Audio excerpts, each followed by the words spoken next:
2018 সালে লঞ্চ হওয়া একটা বাইক, যেটা 2026 সালেও দেদারসে সেল হচ্ছে, FZV2। কারেন্ট মার্কেট প্রাইস আজকের দাম হচ্ছে 2,34,000 টাকা, অ্যান্ড একটা স্পেশাল এডিশন আছে যেটার দাম হচ্ছে 2,38,000 টাকা। তো এই 26 সালে এসেও FZV2 কেনা ওয়ার্থ ইট কিনা, বা গুড সাইডস কি, ব্যাড সাইডস কি, মেনটেনেন্সে কীরকম খরচ হয়, বা ইউজার এক্সপিরিয়েন্স কীরকম থ্রু আউট দ্য ইয়ার্স, এটা জানতে আজকে চ্যানেলে এনেছি আমার বন্ধু করিমকে। করিম, কেমন আছিস? আলহামদুলিল্লাহ ভালো। কি অবস্থা? আমি ভালো আছি। এখন হচ্ছে লেটস স্টার্ট, যে যখন কেনা হয়েছিল, তো কেনার ইয়েটা বলছি, কখন কিনছিলি বা কত লাগছিল? আমি 2022-এ কিনেছিলাম। প্রাইস পড়েছিল 2,35,000 মেবি, তখন একটু দাম বাড়ছিল। 30 ছিল, আগে 29 ছিল সম্ভবত, পরে বেড়ে 2,35,000 হয়েছিল তখনকার সময় আমার কেনা। এটাই। এখন এক্সপিরিয়েন্সের কথা যদি আমি বলি, আমাকে যথেষ্ট ভালো সার্ভিস দিছে। কত বছর হলো? 3-4 বছর।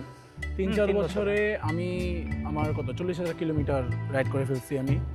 তো আই নো 3 বছরে 40,000 কিলো বেশি একটা না, বাট না, অনেক বেশি তো। মোটামুটি সব রকম পার্টস চেঞ্জ করা হয়ে গেছে, মেইনটেনেন্স যেটা লাগে এরকম একটা সাইকেলে, রাইট? সেই একটা এক্সপিরিয়েন্স, মোটামুটি একটা ভালো এক্সপিরিয়েন্স হয়ে গেছে। তো এই 40,000-এর মধ্যে আমি বলবো 60-70% হচ্ছে কি আমার ঢাকার বাইরে রাইড, মানে ঢাকার বাইরে আমি বেশি রাইড দেওয়া হয়েছে। তো এখন যদি আমি রাইডিং এক্সপিরিয়েন্সের কথা বলি শুরুতে, তো এটার কমফোর্ট ইটস টপ নচ। মানে আমি অনেক বাইকই চালাইছি, বাট এরকম কমফোর্ট আমি কোথাও পাইনি। FZ ভার্সন 2, FZ ভার্সন 3 এর মতো কমফোর্ট আমি কোথাও পাইনি। But at the same time যদি এটার স্পিডের কথা আমি বলি, মানে পিক আপ পাওয়ার, সো এটার তো একটা আলাদা নাম আছে, যেটা হচ্ছে কচ্ছপ। হ্যাঁ, তো আমি কচ্ছপের প্রাউড ওনার।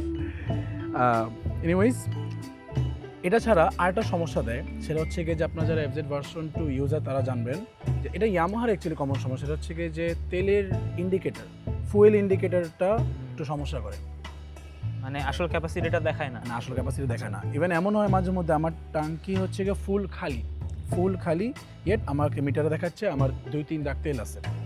তো এই কারণে আমি অনেক বিপদে পড়ছি অনেক সময়, পরে বাইক ঠেলে আমাকে পাম্পে নিতে হয়েছে। এটা একটা সমস্যা যেটা কোনো রিজার্ভ নেই।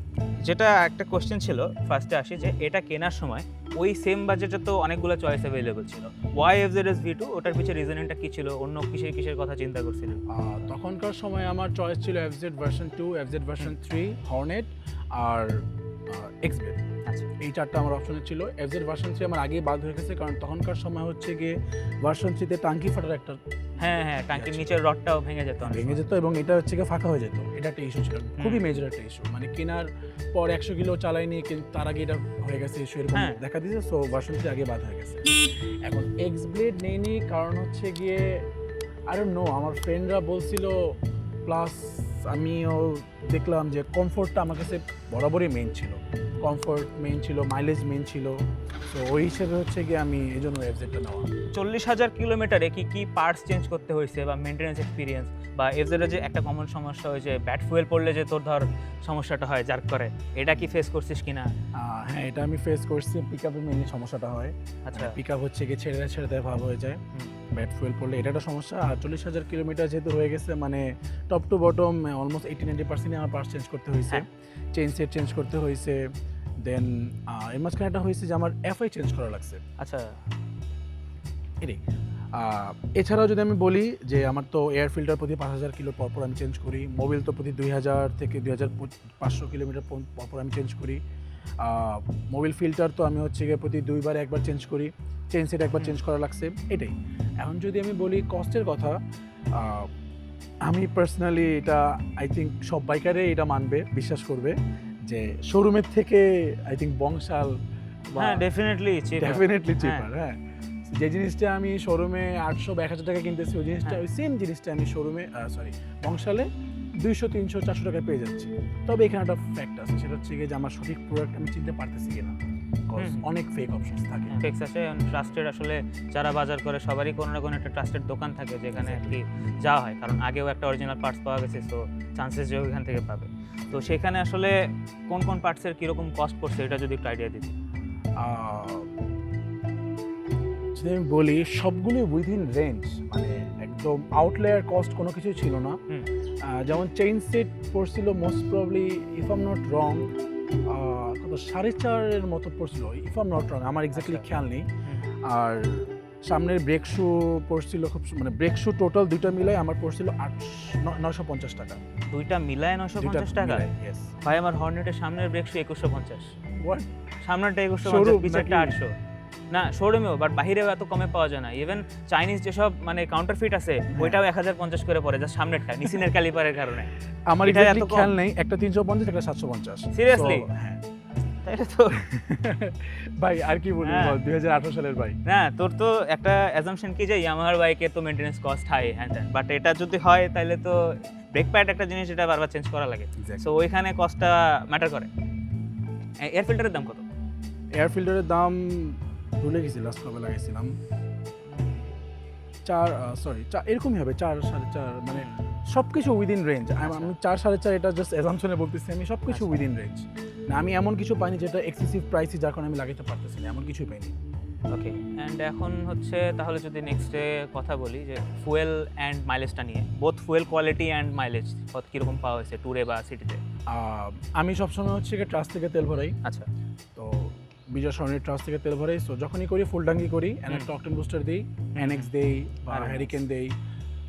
সো আমি উইদিন সিটিতে হচ্ছে গিয়ে 40, 41 বা 39, এটা আমার চালানোর উপরে আর কি, মাঝে মধ্যে রাশ চালালে একটু কম আসে। হ্যাঁ। সো 40 আশপাশ পেয়ে যাই। অ্যান্ড হাইওয়েতে আই নো অনেকেই বিলিভ করবে না, বাট হাইওয়েতে আমি অলমোস্ট 50-এর কাছাকাছি মাইলেজ পাই। সেই ঢাকায় তো অ্যাকচুয়ালি 30-এর আশপাশে পায় মেজরিটি বাইকার, সেখানে 40 পাওয়া বিং এই যে এফজেডে যেটা বললি যে আন্ডার পাওয়ার কচ্ছপ ইঞ্জিন, ওটারই অ্যাডভান্টেজ এটারই যেহেতু advantage। কম্প্রেশনটা কম, কম্প্রেশন রেশিও কম, সেহেতু হচ্ছে ফুয়েল এফিশিয়েন্ট, ওই কারণে তার পাওয়ারটা একটু কম। সো ওই ট্রেড অফটা যে করতে চায় যে আমার একটু বেশি মাইলেজ লাগবে বাট আমার একটু পাওয়ার কম হলেও চলতেছে, তো তার জন্য আর কি এফজেডটা নেওয়া মেক সেন্স করে। তো আর ওই যে ফুয়েল কোয়ালিটি নিয়ে কি সমস্যা হয়েছে বা হয় না? যেহেতু অনেক অপশন বুস্টার দিয়ে চালানো হয়েছে, সো আই গেস প্যারা হওয়ার কথা না। না প্যারা তেমন একটা হয়নি, বাট মাঝে মধ্যে এমন হয় না বিপদে পড়ে গেছি, একটা র্যান্ডম ফুয়েল পাম্প থেকে আমার তেল নিতে হচ্ছে। ট্যুরে যায় দোকান থেকে তেল নিতে হয় না, বোতলে হ্যাঁ, তেল? খোলা তেল নিতে হয়েছে। তখন? মাওয়াতে যে এরকম হয়েছে, খোলা তেল নিতে হয়েছে। তখন হচ্ছে গিয়ে আমার বাইকের পিক আপটা আর কি, মানে যেরকম পারফরমেন্স দেওয়ার কথা, এটা তো অবভিয়াস যে তেলটা তো বার্ন হয়ে তো ইঞ্জিনটা রান হয়। তো তেল যদি আপনার হয় মানে ভেজাল থাকে, তাহলে তো অবভিয়াসলি ইঞ্জিন রান ওরকমভাবে হবে না, ওটাই। তো ওরকম পারফরমেন্স পাওয়া যায় না। এটা একটা সমস্যা হয়। আর অবভিয়াসলি ফিল্টারে তো একটু ঝামেলা হয়। সো ভিডিওর এই পার্টে বাইকের 3টা গুড থিংস অ্যান্ড 3টা ব্যাড থিংস নিয়ে বলা লাগবে। গুড থিংসগুলো দিয়ে স্টার্ট কর ফার্স্টে। গুড থিংস যদি বলি সেটা হচ্ছে কি এটার মাইলেজ, অবভিয়াসলি এটার মাইলেজ। সেকেন্ড গুড থিং আমি বলবো হচ্ছে কি এটার কমফোর্ট, 100% কমফোর্ট। থার্ড থিং হচ্ছে কি যে আমি তো এই বাইকেই আমার প্রথম বাইক চালানো শেখা। তো বাইক অনেক পড়ছে, অনেক বাড়ি খাইছে, অনেক অ্যাক্সিডেন্ট করছি, বাট আমি এটা বিশ্বাস করি যে এই বাইক না হয়ে আমি যে পরিমাণ অ্যাক্সিডেন্ট করছি, এবং সব জায়গায় অ্যাক্সিডেন্ট করছি, তো ওইসব যদি আমি অন্য বাইকে করতাম, আই ডোন্ট থিঙ্ক ওই বাইক অত বেশি চলতো, অত বেশি আমার চালাতে পারতাম, মানে স্ক্র্যাপ হিসেবে বিক্রি করে দিতে হতো। তো বলতেছিস যে এটা সেটা মায়ের খুবই খায় long অনেক ভালো lasting, পারফরমেন্স yes. আছে। ওকে, নাইস। স্টিল নাও এটা আমাকে বেস্ট সার্ভিস দিচ্ছে। ঠিক আছে, তাহলে 3টা ব্যাড সাইডে মুভ করি। এখন ব্যাড সাইড যেটা আমি বলবো যে হ্যাঁ, যখন আমি নতুন বাইকার ছিলাম তখন আমার কাছে এটা পিক আপটা খুবই পাওয়ারফুল লাগতো। এখন যখন 2-3 বছর আমি বাইক চালাচ্ছি, 40,000 কিলোমিটার হয়ে গেছে, তো সেই হিসেবে হচ্ছে কি আমার কাছে এখন লাগে যে একটু বেশি পাওয়ার হলে ভালো হতো। তো এটা একটা সমস্যা, যেটা পাওয়ার কম, যেটা ট্রেড অফ, যেটা একটু আগে বললেন এটা ট্রেড অফ যে মাইলেজের। Okay fine. Second bad thing আমি বলবো যে কোম্পানি থেকে বাইকটা কেনার পরপরই আমার কিছু অ্যাডিশনাল চার্জেস অ্যাড করতে হয়। লাইক হচ্ছে গিয়ে এটার ফ্রন্ট লাইটটা মানে দেওয়া না দেওয়া সেম। হ্যাঁ, একটু উইক, ডেফিনেটলি অনেক weak. So halogen light, halogen light এতে হয় না, কাজ হয় না, এটাতে চেঞ্জ করতেই হয়। থার্ড থিং আমি বলবো কিছু ছোটোখাটো জিনিস যেগুলো হচ্ছে গিয়ে মানে চেঞ্জ করলে ভালো, মানে কোম্পানি থেকে দিলে ভালো হতো, যেমন শাড়ি গার্ড। সো এই 3টা আমি বলবো ভুল সমস্যা, বাট অতটাও না যতটা গুড থিংস যেরকম ইম্প্যাক্টফুল, ব্যাড থিংস অতটা বেশি। ডেফিনেটলি ওভারঅল ইমপ্রেশন পজিটিভের সাইডে অনেকটাই ভাই, সেটাই। আচ্ছা, তাহলে এখন ট্যুর এক্সপিরিয়েন্সে চলে যাই, মোস্ট অ্যাওয়েটেড সেগমেন্ট। অনেক ট্যুর তো দিছি সেই বাইক নিয়ে, কোথায় কোথায় যাওয়া হয়েছে, ইউনিক এক্সপিরিয়েন্সেস কি, বা কোথায় হেল্প করছে, কোথায় আটকাইছে? আমি যদি ট্যুরের কথা বলি, আমার যেটা একটু আগে বললাম, আমার 64 জেলার মধ্যে 60টি জেলা ঘোরা হয়ে গেছে। আর টিটি দিছি, তারপর ঢাকা টু খুলনা, ঢাকা টু খুলনা, সিলেট, শ্রীমঙ্গল, কক্সবাজার, সাজেক পর্যন্ত গেছি। হ্যাঁ, এই বাইক সাজেক গেছে, হ্যাঁ, কোনো প্যারা দেয় নাই। কিন্তু মজার বিষয় দুটো আমার খুবই হেক্টিক ট্যুর আমি দিচ্ছি। একটা হচ্ছে গিয়ে যে আমার 11 থেকে 12 ঘন্টার মধ্যে আমি মোর দেন 500 কিলোমিটার একটা রাইড দিচ্ছি। কোথায় থেকে কোথায়? আর প্রথমে গেছি Dhaka to Benapole, Benapole to Khulna, Khulna to Dhaka. Okay. আর সেকেন্ড হচ্ছে গিয়ে একটা হেক্টিক ট্যুর যেটা হচ্ছে গিয়ে 4 দিনে 3000 কিলোমিটার রাইড দিচ্ছি। অ্যান্ড এই দুটাতেই আমার সবচেয়ে ভালো বিষয়টা লাগছে যে আমার এই দুটো ট্যুর দেওয়ার পরে আমার কোনো বডি পেইন দেয়নি। আরে বাবা, বডি পেইন বা কোমর ব্যথা, মাজা ব্যথা, কাঁধ এটা ব্যথা তো এমন কিছুই হয়নি। মানে এটার কোঅর্ডিনেশন আনবিলিভেবল ব্যাপার যে এত লম্বা ট্যুর দিয়ে। আমি এখানে বসে এখানে পা দিয়ে এখানে যে আমি হাত দিয়ে যে বাইকটা আমি চালাইছি, আমার এই কোঅর্ডিনেশনটা এত বেশি পারফেক্ট যে আমার কোনো ধরনের কোনো পেইন হয়নি। তো অ্যানাদার থিং ইজ যে এত লম্বা যে একটা ট্যুর দেওয়া হয়েছে, যেমন বললি যে 500 কিলোমিটার একটানা চলছে, এই বাইকটা তো হচ্ছে অ্যাকচুয়ালি এয়ার কুল, এটা অয়েল কুল বা লিকুইড কুল বাইক না। তো সেখানে কোনো সমস্যা হয়েছে বা ওভার হিটিং এর ব্যাপারটা বা হিট হয়ে মাইলেজ কমে যাওয়া? ওভার হিটিং তেমন একটা হয়নি, বাট হ্যাঁ মাইলেজ একটু কম পাইছি আমি। বিকজ ওটা আমার খুব রাশ একটা, মানে খুব আর্জেন্ট আমার যাওয়া লাগতো বেনাপোল, ওখান থেকে আবার খুলনা, তো টানা গেছিলাম তো সেই কারণে হচ্ছে কি আমার মাইলেজটা একটু ড্রপ করছে। বাট হ্যাঁ ওভার হিটিং হলে তো মাইলেজটা ড্রপ করবেই স্বাভাবিক। বাট অ্যাপার্ট ফ্রম দ্যাট আমার তেমন কোনো বাইক ইস্যু দেয়নি। তো এই তো গেল ট্যুরিংয়ের ব্যাপারটা। অ্যান্ড ফাইনালি যদি বলতে হয় যে আজকে 26 সালে দাঁড়িয়ে থেকে যে ভিউয়ার ডিসিশন নিচ্ছে যে সে এখন এফজেড ভিডিও কিনবে কি কিনবে না, তার জন্য অ্যাডভাইস কি? তুই আজকে যদি হাতে 2,40,000 টাকা থাকতো তাহলে এই বাইকটা কিনতে কি কিনতি না? So my advice will be if you are a new biker then go for FZ version 2। এটা খুব মাইর খাইলেও ঠিক থাকে। বাট তুমি যদি অন্য কোনো বাইক চালানোর এক্সপিরিয়েন্স থাকে, লাইক ধর তুই এর আগে সাপোজ তুই প্ল্যাটিনা চালাইছিস, হতেই পারে, বা স্ট্রাইকার চালাইছিস, বাট যে কোনো বাইক চালাইছিস, then go for other bikes, cause এটা তোকে ওই স্যাটিসফ্যাকশন ওই ইউটিলিটি দিতে পারবে না। এটা আর জিক্সার মনোটনের মধ্যে বললে আসলে কোনটা বলা যায়? এখন একটা ট্রেড অফ তো অবশ্যই আছে। মনোটন অবভিয়াসলি বেশি পাওয়ার সেন্ট্রিক, দ্যাটস ওয়াই এটা মাইলেজটা একটু কম। বাট মনোটনের সবচেয়ে বড় সমস্যা হচ্ছে গিয়ে যে এটার কার্বোরেটর ওভারফ্লো করে, সো তেল অটোমেটিক ডাম্প করা শুরু করে। এটা আমার ফ্রেন্ডেরই আছে। আচ্ছা, ফ্রেন্ডেরই এই সমস্যাটা হয়েছিল ট্যুরের মাঝখানে।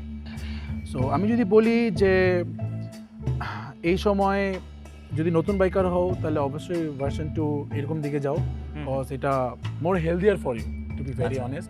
আর যদি তুমি পুরাতন বাইকার হও অ্যান্ড তুমি এই সেগমেন্টে বাইক কিনতে চাও তাহলে আমি বলবো Xtreme 125 is a pretty good bike.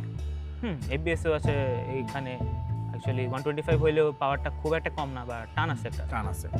তারপরে যদি আমি বলবো যে ইফ ইউ আর নট ছাপরি দেন গো ফর দ্য জাতীয় বাইক 4V যথেষ্ট ভালো, বাট অবভিয়াসলি সাইড ইফেক্ট তো আছেই, বাট 4V বাইকটা ভালো, রাইডারগুলো খারাপ, এটা হচ্ছে গিয়ে মেইন কথা। দেন যদি আমি একটা বলি সেটা হচ্ছে গিয়ে X-Blade is a pretty good bike. হ্যাঁ, এক্সব্লেড তো ভেরি অবভিয়াসলি সেন্সিবল, বলতে গেলে সবচেয়ে বেশি সেন্সিবল বাইক ওটাকে বলা যায়।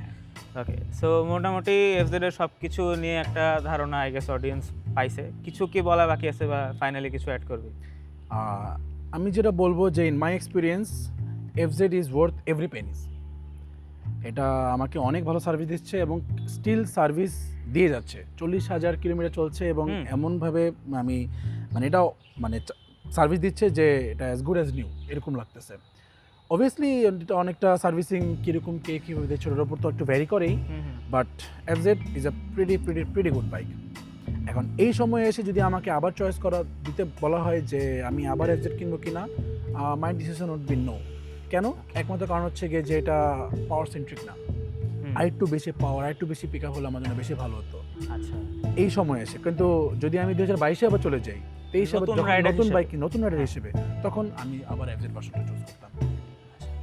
তো that was everything. I hope যে এই ভিডিওটা দেখার পরে বাইক কেনার ডিসিশন মেকিংয়ে আর কোনো ভিডিও আপনার দেখা লাগবে না এফজেড রিলেটেড। রিয়েল ইউজারের কাছ থেকে রিলায়েবল ইনফরমেশন পেলেন যে 40,000 কিলোমিটারের বাইকটা চালাইছে অ্যান্ড একটা নতুন রাইডার হিসেবে।